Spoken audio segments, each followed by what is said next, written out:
Good morning students, I am Rajendra Shifa from Pragya academy Gangapur city. कैसे हैं आप? अच्छे हैं। चलिए, कल तक आपने पढ़ा था kinetics of first order reaction and उसके न्यूमेरिकल, जो कर लिया आपने। कोई प्रॉब्लम है आपको? चलिए, अपन अब बात करें यहाँ पर कि kinetics of first order reaction में कैसे आएगा। वो तो हो गया कंप्लीट। अब हम बात करें आगे कि एक और थ्योरी बच रही है, इसका नाम है कॉलिजन थ्योरी। क्या नाम है? Collision theory. तो कॉलिजन थ्योरी को पढ़ने से पहले हमें यहाँ पर तीन चीज पढ़ना है। एक एक्टिवेशन एनर्जी, एक थ्रेशोल्ड एनर्जी और एक ट्रांजिशन स्टेट या एक्टिवेटेड कॉम्प्लेक्स। क्लियर? वो पढ़ना है। तो अपन यहाँ बात कर रहे हैं किस किस की? Activation energy, threshold energy and activated complex. ये अपन 4-5 बार पढ़ भी चुके हैं, लेकिन आज ये पूरा टॉपिक के रूप में अपन को पढ़ना है। तो आप यहाँ देखिएगा क्या होता है थ्रेशोल्ड एनर्जी, एक्टिवेशन एनर्जी और एक्टिवेटेड कॉम्प्लेक्स। सपोज दैट ये एक रिएक्शन हो रही है A2 प्लस B2 के बिटवीन। ये दो रिएक्टेंट हैं। ये जब प्रोडक्ट में कन्वर्ट होते हैं तो उससे पहले ये एक कॉम्प्लेक्स बनाते हैं या एक ट्रांजिशन स्टेट बनाते हैं, जहां पर जितने भी बॉन्ड्स हैं all bonds are partially bonded. तो यहाँ जो बॉन्ड्स हैं वो पार्शियली बॉन्डेड हैं। तो इस कॉम्प्लेक्स को हम कहते हैं एक्टिवेटेड कॉम्प्लेक्स, जिसे हम कहते हैं ट्रांजिशन स्टेट। क्लियर? इसकी एनर्जी मैक्सिमम होती है और ये हाईली अनस्टेबल होता है। तो ये किसमें ब्रेक होगा? ये ब्रेक होगा 2AB प्रोडक्ट में। क्लियर? तो यहाँ हमें अब ये रिएक्शन करानी है। अब ये रिएक्शन करानी है तो अपन जानते हैं रिएक्टेंट मॉलिक्यूल के पास के लिए वो मिनिमम एनर्जी जो रिएक्टेंट मॉलिक्यूल को प्रोडक्ट में कन्वर्ट करती है वो कहलाती है थ्रेशोल्ड एनर्जी। तो क्या कहा अपन ने? The minimum energy which required to convert a reactant into product is known as threshold energy. इसको अपन यहाँ से समझते हैं, इस ग्राफ से समझते हैं। अपन ने यहाँ पर एक ग्राफ लिया, तो ग्राफ में यहाँ पे तो ले ली पोटेंशियल एनर्जी और यहाँ पर ले लिया आपने प्रोग्रेस ऑफ रिएक्शन। ओके, क्या ले लिया अपन ने? प्रोग्रेस ऑफ रिएक्शन ले ली। तो यहाँ पर ये ऐसे आएगा ग्राफ। क्लियर? एक ग्राफ हमने बना लिया। तो यहाँ पर ये मिनिमम एनर्जी रिक्वायर्ड है फॉर रिएक्टेंट मॉलिक्यूल। क्लियर? तो अब ये जो मिनिमम एनर्जी है यहाँ से यहाँ तक की, ये पूरी एनर्जी, ये एनर्जी कहलाती है आपके क्या? Threshold energy. क्लियर? इसकी डेफिनेशन क्या है? The minimum amount of energy which required to convert for reactant molecule into product molecule is known as threshold energy. Clear? क्या कहा मैंने? The minimum amount of energy which required for a reactant molecule to convert into the product is known as threshold energy. मतलब किसी भी reactant molecule को reaction करके product में convert होने के लिए जो एनर्जी रिक्वायर्ड है मिनिमम, वो थ्रेशोल्ड एनर्जी है। मतलब यहाँ पर ये A2 प्लस B2 है और यहाँ पर ये 2A भी है। जनरली है तो क्या? ये रिएक्टेंट है और ये प्रोडक्ट है। तो यहाँ पर इस रिएक्टेंट के पास जो एनर्जी होती है ये वाली, ये तो कहलाती है एवरेज एनर्जी ऑफ रिएक्टेंट, और ये एनर्जी जो होती है ये कहलाती है average energy of product. Clear? क्या कहलाती है? Average energy of product. Clear? But इस रिएक्टेंट को रिएक्शन करने के लिए इतनी एनर्जी चाहिए।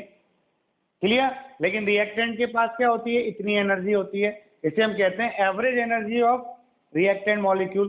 तो यहाँ पर ये जो एनर्जी आएगी ये एक्स्ट्रा अमाउंट ऑफ एनर्जी है। ये तो minimum amount of energy which required to a reactant molecule to convert into the product, but reactant molecule के पास इतनी एनर्जी नहीं होती, उसके पास ये एनर्जी होती है एवरेज, और एवरेज एनर्जी है तो इतनी एनर्जी में तो प्रोडक्ट में कन्वर्ट होगा नहीं, क्योंकि कन्वर्ट करने के लिए पूरा एनर्जी बैरियर क्रॉस करना पड़ेगा।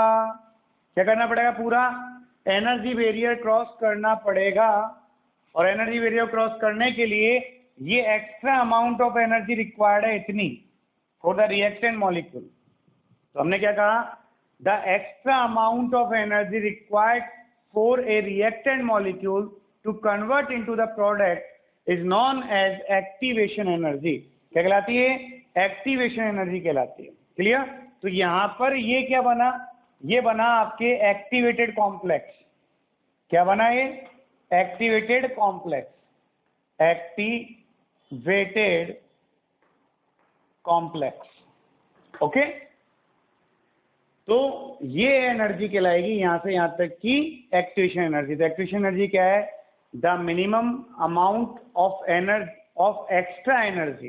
भाई minimum amount of total energy तो ये थ्रेशोल्ड एनर्जी है, और minimum amount of extra energy which required for reactant molecule to convert into the product is known as activation energy. क्या कहलाती है वो? एक्टिवेशन एनर्जी कहलाती है। क्लियर? तो ये एनर्जी जिनके पास होगी वही तो प्रोडक्ट में बदलेंगे। तो ये तो कहलाती है activation energy for forward reaction. और ऐसे ही यदि मैं इस रिएक्शन को वापस लाऊंगा तो यहाँ इतनी एनर्जी चाहिएगी ना भाई, एवरेज एनर्जी तो ये एक्स्ट्रा चाहिए, तो ये कहलाएगी activation energy for backward reaction. Clear? तो यहाँ पर तीन चीज पढ़ी आपने। एक तो है थ्रेशोल्ड एनर्जी, थ्रेशोल्ड एनर्जी। ठीक, थ्रेशोल्ड एनर्जी ये हमेशा जहां पे थ्रेशोल्ड लग गया वो मिनिमम होती है। तो इसका मतलब क्या है? The minimum amount of energy which required for reactant molecule to convert into the product is known as threshold energy, but the reactant molecule have average energy. Clear? So they require this extra amount of energy which is known as minimum energy, which is known as activation energy। तो activation energy की value की definition क्या आएगी? the minimum amount of required energy या the minimum amount of extra energy which required to a reactant molecule to convert into the product, clear, is known as activation energy। क्या कहलाती है? Activation energy. तो activation energy का definition क्या आएगी? The minimum amount of extra energy, और ये था मिनिमम टोटल एनर्जी, ये एक्स्ट्रा एनर्जी। तो the minimum amount of extra energy which required for reactant molecule to convert into the product is known as activation energy. Clear? और एक आता है आपके एक्टिवेटेड कॉम्प्लेक्स। Activated complex. तो activated complex क्या होता है? एक्टिवेटेड कॉम्प्लेक्स होता है क्या? सच species in which all the bonds are partially bonded। क्या कहा मैंने? Such species in which all the bonds are partially bonded are known as activated complex and it has the maximum energy। क्या होती है इसकी एनर्जी? मैक्सिमम होती है। so it is highly unstable। ये क्या होता है? हाईली अनस्टेबल होता है and break into the product. Clear? तो ये कहलाता है आपके एक्टिवेटेड कॉम्प्लेक्स। अब यहाँ पे इस ग्राफ को समझते हैं अपन, ठीक है ना भाई? ग्राफ को समझते हैं। तो ग्राफ को समझने के लिए क्या करना है अपन को? जैसे रिएक्टेंट मॉलिक्यूल है, इनको प्रोडक्ट में कन्वर्ट होना है, तो अपन को लग तो क्या रहा है यहाँ से यहाँ जाना, लेकिन यहाँ से यहाँ का रास्ता ऐसा नहीं है। यहाँ से यहाँ का रास्ता है पूरा पहाड़ पार करके जाना है। इस जो पहाड़ है, इस पहाड़ को हम कहते हैं एनर्जी बैरियर। तो जो मॉलिक्यूल इस एनर्जी बैरियर को पार करेगा वही प्रोडक्ट में कन्वर्ट होगा। बट इस एनर्जी बैरियर की एनर्जी कितनी है? Threshold energy. तो इतनी एनर्जी, ये जो मिनिमम एनर्जी है, ये तो आपके रिएक्टेंट मॉलिक्यूल के पास प्रेजेंट होनी चाहिए। तो जिन रिएक्टेंट मॉलिक्यूल के पास इतनी एनर्जी होती है वही प्रोडक्ट में कन्वर्ट होते हैं। तो इस एनर्जी को हम कहते हैं थ्रेशोल्ड एनर्जी। बट इन सभी मॉलिक्यूल्स के पास इतनी एनर्जी होती है जिसे हम कहते हैं एवरेज एनर्जी। तो इन मॉलिक्यूल्स को ये एक्स्ट्रा एनर्जी रिक्वायर्ड होती है प्रोडक्ट में कन्वर्ट होने के लिए। तो this extra energy is known as activation energy. तो ये फॉरवर्ड रिएक्शन की है। अब अगर मुझे वापस आना है बैकवर्ड में तो यहाँ पर ये अमाउंट चाहिएगा, तो ये कहलाएगा बैकवर्ड रिएक्शन। तो EA1 क्या है?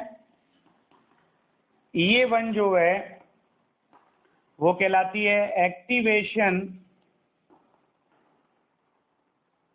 Energy of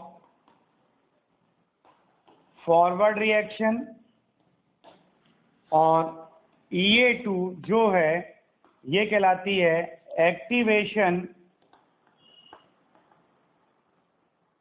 energy of backward reaction. क्या कहलाती है भाई? ये बैकवर्ड रिएक्शन के लिए एक्टिवेशन एनर्जी कहलाती है। क्लियर? तो यहां पर अपन बात करें EA1 तो फॉरवर्ड रिएक्शन की है, EA2 बैकवर्ड रिएक्शन की है, और इन दोनों एनर्जियों के बीच में जो डिफरेंस होता है ये डेल्टा H, ये डेल्टा H कहलाता है आपके हीट ऑफ रिएक्शन या एंथैल्पी ऑफ रिएक्शन। क्या कहलाता है? Delta H enthalpy of reaction कहलाता है। जो कैसे निकलेगा? डेल्टा H बराबर निकलता है HP माइनस HR। ये कहलाती है आपके एंथैल्पी ऑफ रिएक्शन। क्या कहलाती है? एंथैल्पी ऑफ रिएक्शन कहलाती है। इसे अपन ऐसे भी निकाल सकते हैं, डेल्टा H बराबर, अगर मैं एक्टिवेशन एनर्जी की वैल्यू की बात करेंगे तो EA1 माइनस EA2 होगा, मतलब फॉरवर्ड रिएक्शन की activation energy minus backward reaction की एक्टिवेशन एनर्जी। अब यहाँ पर अपन देखें कि जो एक्सोथर्मिक रिएक्शन है उसके लिए क्या होगा? एक्सोथर्मिक रिएक्शन में क्या होता है? एक्सोथर्मिक रिएक्शन में ये होता है कि सर जो HP की वैल्यू होती है वो लेस होती है देन HR, या अपन कह दें कि जो EA2 की वैल्यू है वो बड़ी होती है देन EA1। क्लियर? मतलब बैकवर्ड रिएक्शन की एक्टिवेशन एनर्जी फॉरवर्ड रिएक्शन से मोर होती है। तो यहाँ जो डेल्टा H आएगा, डेल्टा H क्या होता है? HP माइनस HR या EA1 माइनस EA2। ओके, तो यहाँ पर आप देखिएगा HP ये प्रोडक्ट है, प्रोडक्ट लेस एनर्जी वाला है, रिएक्टेंट मोर एनर्जी वाला है, तो यहाँ ये ज़्यादा है तो नेगेटिव आएगी वैल्यू। ऐसे यहाँ पर अगर मैं एक्टिवेशन के बेस पे देखूँ तो EA1 EA2 यहाँ पर क्या आएगा? बड़ा है EA1 से, तो ये बड़ा है और ये छोटा है, तो यहाँ वैल्यू जो आएगी डेल्टा H की वो नेगेटिव आएगी। क्लियर? तो यहाँ पर जब हमें देखना है तो ये देखना पड़ेगा कि क्या होता है एक्सोथर्मिक रिएक्शन के लिए बैकवर्ड रिएक्शन की एक्टिवेशन एनर्जी फॉरवर्ड रिएक्शन से ज़्यादा होती है। Clear? The activation energy of backward reaction is more than forward reaction. तो ये जो ग्राफ बना हुआ है वो एक्सोथर्मिक का ही बना हुआ है। किसका बना हुआ है? एक्सोथर्मिक का। देखो आप EA2 मोर है देन EA1। क्लियर? तो यहाँ पर इस केस में क्या है? EA2 is greater than to EA1, so this graph is for, किसको रिप्रेजेंट कर रहा है? एक्सोथर्मिक रिएक्शन को। किसको रिप्रेजेंट कर रहा है? एक्सोथर्मिक रिएक्शन को रिप्रेजेंट कर रहा है। क्लियर? अब अपन यहाँ बात करें एंडोथर्मिक रिएक्शन की। एंडोथर्मिक के लिए क्या होता है? एंडोथर्मिक रिएक्शन के लिए क्या होता है? क्लियर? क्या होता है वो देखिएगा। यहाँ HP is greater than to HR होता है, मतलब प्रोडक्ट की एवरेज एनर्जी जो है वो रिएक्टेंट की एवरेज एनर्जी से ज़्यादा होती है। क्लियर? और यहाँ EA1 जो है वो ग्रेटर होता है देन EA2, तो जो डेल्टा H आएगा वो क्या आता है आपके? HP माइनस HR और EA1 माइनस EA2। अब HP ग्रेटर है देन HR तो ये पॉजिटिव आएगा, EA1 भी ग्रेटर है देन EA2 तो ये पॉजिटिव आएगा, तो डेल्टा H क्या आएगा? पॉजिटिव आएगा। तो अपन को यदि कोई बात करें, ये क्लियर है ग्राफ? अब इसी ग्राफ को सिंपल रिप्रेजेंट करें दोनों रिएक्शनों के लिए, एक एक्सोथर्मिक और एक एंडोथर्मिक। तो माइंड में ध्यान रखना एक्सोथर्मिक का मतलब क्या है? एक्सोथर्मिक का मतलब है कि EA2 ग्रेटर देन EA1, मतलब बैकवर्ड रिएक्शन की एक्टिवेशन एनर्जी फॉरवर्ड से ज़्यादा होगी। और एंडोथर्मिक का मतलब क्या है कि फॉरवर्ड रिएक्शन की एक्टिवेशन एनर्जी बैकवर्ड से ज़्यादा होगी। तो देखो ये जो ग्राफ आएगा पोटेंशियल एनर्जी और प्रोग्रेस ऑफ रिएक्शन, तो ये जो ग्राफ आएगा वो ग्राफ ये ऐसा आएगा। ये यहाँ पर रिएक्टेंट है, यहाँ प्रोडक्ट है, और यहाँ पर एक्टिवेटेड कॉम्प्लेक्स है। क्लियर? तो ये EA1 है और ये EA2 है। क्लियर? तो यहाँ पे क्या कह रहे हैं अपन, EA2 greater than to EA1। Clear? तो कौन सी रिएक्शन हो गई ये, किसके लिए हो गया, एक्सोथर्मिक के लिए हो गया। कैसी रिएक्शन हो गई ये, एक्सोथर्मिक, क्योंकि डेल्टा H क्या आएगा, नेगेटिव आएगा। देखो आप, डेल्टा H बराबर क्या होता है, EA1 minus EA2, EA2 greater then EA1, तो डेल्टा H कैसा आएगा, नेगेटिव आएगा। क्लियर? तो कौन सी रिएक्शन हो गई, एक्सोथर्मिक। इसी को यदि मुझे एंडोथर्मिक के लिए बनाना था, तो एंडोथर्मिक के लिए क्या बनेगा, ये आएगा आपके पोटेंशियल एनर्जी। क्लियर? और ये आएगी आपके प्रोग्रेस ऑफ रिएक्शन, और प्रोग्रेस ऑफ रिएक्शन आएगी तो यहाँ पे क्या बनेगा, ये रिएक्टेंट है और ये प्रोडक्ट है, और ये क्या है आपका एक्टिवेटेड कॉम्प्लेक्स। क्लियर? तो यहाँ पर जो ये EA1 है ये तो फॉरवर्ड रिएक्शन की एनर्जी है, और ये यहाँ पर जो है EA2 है ये बैकवर्ड रिएक्शन की एनर्जी है। क्लियर? तो यहाँ पर जो डेल्टा H आ रहा है, पहले देख लो दिख रहा है कि नहीं दिख रहा पीछे। तो यहाँ पर जो डेल्टा H आ रहा है वो डेल्टा H क्या आएगा,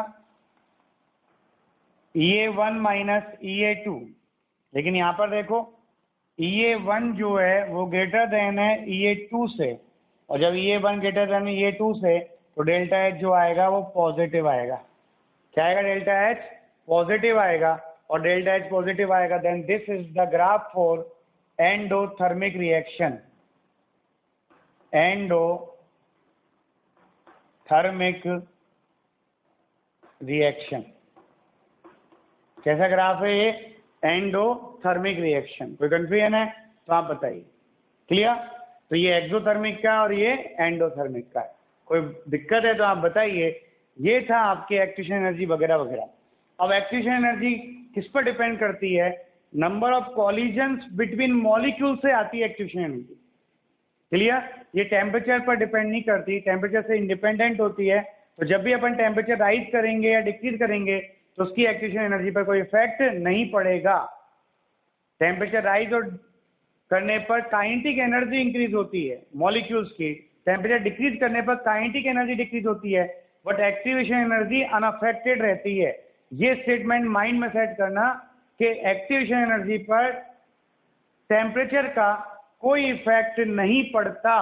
क्या कहा मैंने, on activation energy is independent from temperature. Okay, क्या होती है वो, इंडिपेंडेंट होती है किससे, टेम्परेचर से। क्लियर? ये है आपके एक्टिवेशन एनर्जी का कंसेप्ट। कोई दिक्कत है तो आप मुझे बताइए, नहीं है तो हम पढ़ते हैं कॉलिजन थ्योरी। क्या पढ़ते हैं, हम पढ़ते हैं कॉलिजन थ्योरी। आप पहले इसकी थ्योरी को समझिएगा। सॉरी, मूछें बढ़ गई हैं थोड़ी सी। चलिए अब हम पढ़ते हैं बेटा कॉलिजन थ्योरी। अब आप इस थ्योरी को समझिएगा। कॉलिजन थ्योरी किस कंसेप्ट पर बेस्ड है, कॉलिजन थ्योरी इस कंसेप्ट पर बेस्ड है कि जब रिएक्टेंट मॉलिक्यूल आपस में कॉलिजन करते हैं तो उनके बिटवीन ओल्ड बॉन्ड्स जो हैं वो तो ब्रेक होते हैं और न्यू बॉन्ड्स जो हैं उनका फॉर्मेशन होता है। क्लियर? तो अपन ने क्या कहा, when reactant molecules are collide then when reactant molecules are collide with each other then old bonds are break and new bonds are formed। clear? मतलब वहां पर old bond जो होते हैं वो तो break होते हैं और जो new bonds होते हैं उनका formation होता है। that is rate of reaction may be directly equal to number of collisions। मतलब जो rate of reaction है वो नंबर ऑफ कॉलिजन्स के डायरेक्टली प्रोपोर्शनल होनी चाहिए, but it obtain very less in comparison to total number of collisions. मतलब ये उन कॉलिजन्स के नंबर से बहुत कम ऑब्टेन होती है। कौन? Rate of reaction. क्लियर? क्यों? Because all the collisions do not convert the reactant molecule into product. मतलब जितनी भी कॉलिजन्स हैं, ऑल कॉलिजन्स रिएक्टेंट मॉलिक्यूल को प्रोडक्ट में कन्वर्ट नहीं करती। Some collisions convert the reactant molecules into product. कुछ ही कॉलिजन्स हैं जो रिएक्टेंट मॉलिक्यूल को प्रोडक्ट में कन्वर्ट करती है, और उन्हें हम कहते हैं इफेक्टिव कॉलिजन्स। क्या कहते हैं हम उन्हें? इफेक्टिव कॉलिजन्स कहते हैं।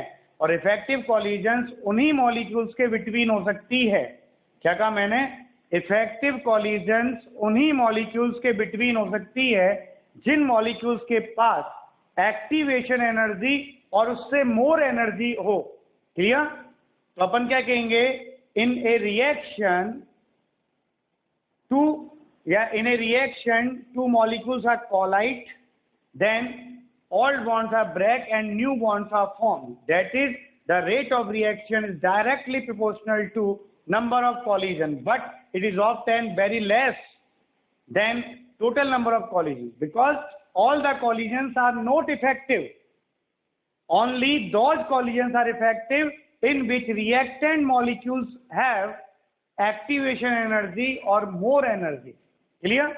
तो ये क्या कहता है कि केवल और केवल वही कॉलिजन्स रिएक्टेंट को प्रोडक्ट में कन्वर्ट कर सकती है जो इफेक्टिव हो। और इफेक्टिव कॉलिजन्स किन किन मॉलिक्यूल्स के बिटवीन होती है?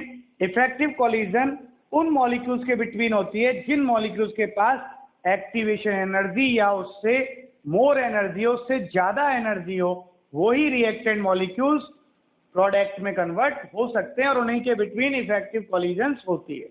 क्लियर? अब जो कॉलिजन थ्योरी है उसके अकॉर्डिंग रेट ऑफ रिएक्शन किन किन चीज पर डिपेंड करती है? पहला तो डिपेंड करती है टोटल नंबर ऑफ कॉलिजन्स पर। क्लियर? सेकंड डिपेंड करती है इफेक्टिव कॉलिजन्स पर। Clear? Number of effective collisions.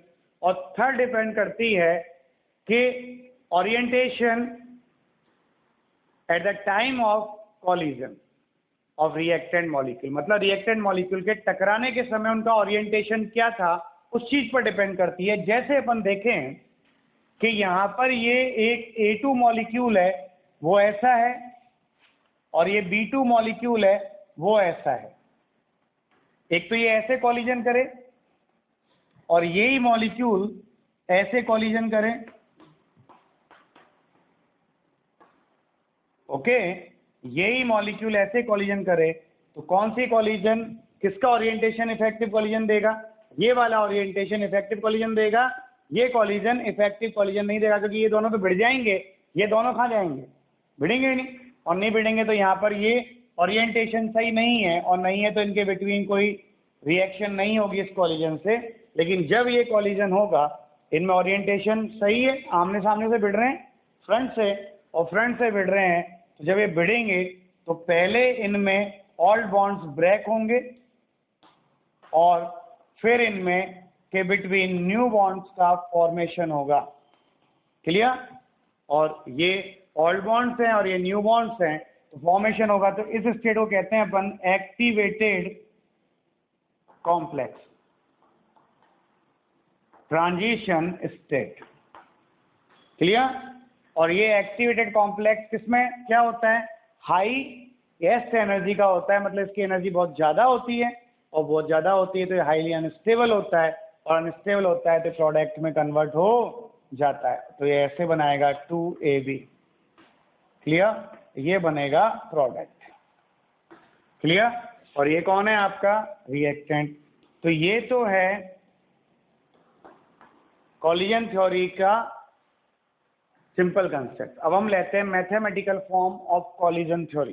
क्या लेते हैं अपन? Mathematical form of collision theory. Clear है? तो कॉलिजन थ्योरी क्या कहती है? कॉलिजन थ्योरी इतना सा कहती है कि भाई जो रेट ऑफ रिएक्शन है, यानी जितने भी मॉलिक्यूल्स के बिटवीन कॉलिजन्स होती हैं, वो सारी कॉलिजन्स उस रिएक्टेंट मॉलिक्यूल को प्रोडक्ट में कन्वर्ट नहीं करती, केवल और केवल वही कॉलिजन रिएक्टेंट मॉलिक्यूल को प्रोडक्ट में कन्वर्ट करती हैं जो इफेक्टिव होती हैं, और इफेक्टिव कॉलिजन्स वही होती हैं, उन्हीं मॉलिक्यूल्स के बिटवीन होती है जिन मॉलिक्यूल्स के पास एक्टिवेशन एनर्जी या उससे ज्यादा एनर्जी होती है। क्लियर? अब हम यहाँ पे बात करें मैथमेटिकल फॉर्म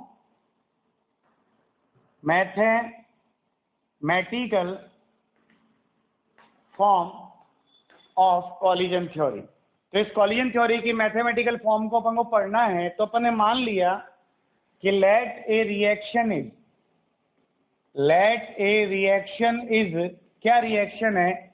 ये रिएक्शन है A2 + B2 = प्रोडक्ट। ये एक रिएक्शन हो गया। तो इसकी रेट लिखेंगे अपन, तो रेट लो क्या आएगा? रेट = K, और मैंने यहाँ लिख दिया A2 और into B2। Clear?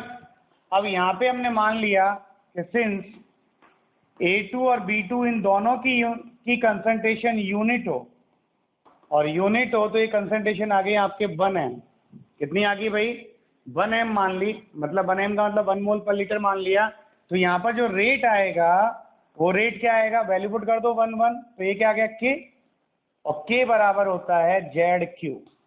Equation number 2। ये कॉलिजन थ्योरी के लिए लिखा है मैंने ZQ, ये डायरेक्ट लिखना है आपको। क्लियर? तो यहाँ पर Z क्या है? Here Z is the number of collisions between reactant molecules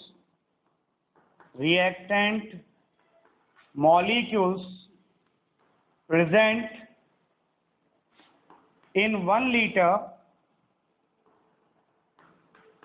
per second। Clear? मतलब 1 लीटर में प्रेजेंट नंबर ऑफ मॉलिक्यूल्स, जो रिएक्टेंट मॉलिक्यूल्स प्रेजेंट है, उनके बिटवीन नंबर ऑफ कॉलिजन्स, वो भी पर सेकंड। तो ये कहलाती है जेड, और इसे कहते हैं अपन कॉलिजन फ्रीक्वेंसी। कॉलिजन फ्रीक्वेंसी भी कहते हैं। क्लियर? तो जेड क्या है? Number of collisions between molecules in पर लीटर पर सेकंड, या इन 1 लीटर, या यहाँ पे कह दो इन पर लीटर पर सेकंड। क्लियर? क्लियर है भाई? तो ये कहलाता है जेड। तो जेड क्या है? कॉलिजन फ्रीक्वेंसी है। और क्यू क्या है? क्यू होता है आपके फ्रैक्शन ऑफ इफेक्टिव कॉलिजन्स। मतलब इफेक्टिव कॉलिजन्स का फ्रैक्शन होता है। तो इसकी वैल्यू क्या होती है? क्यू बराबर होता है n*/nt। n स्टार क्या होता है? Number of effective collisions upon total number of collisions. और इसकी वैल्यू होती है कितनी? e⁻ क्या होती है इसकी वैल्यू? e⁻ clear? ये इसकी वैल्यू होती है। क्लियर? तो यहां पर इस Q की वैल्यू को इक्वेशन नंबर 2 में रख दें। देन फ्रॉम इक्वेशन 2 क्या आएगा? K = Z × Q। Q क्या आ गया? e⁻ ये आ गई आपकी इक्वेशन 3। तो ये इक्वेशन 3 क्या है? Rate equation for collision theory. Clear? या mathematical form of collision theory, या इक्वेशन ऑफ कॉलिजन थ्योरी। क्या है ये? Equation of collision theory. Clear? But ये जो इक्वेशन 3 है, ये इक्वेशन 3 सिंपल रिएक्शंस को तो एक्सप्लेन करता है कंप्लीटली। सिंपल रिएक्शंस का मतलब ऐसी रिएक्शन जो 1 स्टेप में होती है, उनको तो ये कंप्लीटली एक्सप्लेन करता है, but it is not explain the complex reaction. ये कॉम्प्लेक्स रिएक्शंस को एक्सप्लेन नहीं करता। मतलब जो रिएक्शन मोर देन 1 स्टेप में कंप्लीट होती है, उन रिएक्शंस के लिए ये इक्वेशन सेटिस्फाई नहीं करती तो हम यहाँ पर इसमें मॉडिफिकेशन करते हैं। क्या करते हैं इसमें? मॉडिफिकेशन। तो कॉम्प्लेक्स रिएक्शंस को एक्सप्लेन करने के लिए हम यहाँ जो इक्वेशन ऑफ कॉलिजन थ्योरी है इसको मॉडिफाइड करते हैं, और मॉडिफाइड करने के लिए यहाँ पर हम एक और फैक्टर यूज करते हैं जिसका नाम है क्या? Steric factor. क्या नाम है इसका? Steric factor. तो K बराबर आ जाएगा PZ इंटू ई की power minus EA upon RT। ये जो इक्वेशन 4 है it is the modified form या modified equation for collision theory. क्या है ये? Equation 4 is modified equation for collision theory. Clear? तो यहाँ पर जो P है आपका, इसको मिटा दूं ना भाई, कोई दिक्कत हो तो? नहीं हो तो? क्लियर? तो यहाँ जो P आएगा आपका वो P कहलाएगा स्टेरिक फैक्टर। तो हम कहते हैं sir here P is steric factor. क्या होता है P? स्टेरिक फैक्टर होता है। जो किस पर डिपेंड करता है? ये डिपेंड करता है on the orientation of collision of reactant molecules. मतलब रिएक्टेंट मॉलिक्यूल जब कॉलिजन करते हैं तो उनके ओरिएंटेशन पर डिपेंड करता है, और ओरिएंटेशन पर डिपेंड करता है तो ये कहलाएगा आपके स्टेरिक फैक्टर। अब अपन बात करें आर्हेनियस इक्वेशन क्या है? आर्हेनियस इक्वेशन क्या कहती है आपके? K बराबर A इंटू ई की power minus EA upon RT। Equation number 5। तो इस इक्वेशन 5 की कंपेयर कर दें विद इक्वेशन 4। तो हम क्या कह रहे हैं यहाँ पर? कंपेयर इक्वेशन 4 एंड 5, और 4 एंड 5 को कंपेयर करेंगे तो A बराबर आएगा PZ।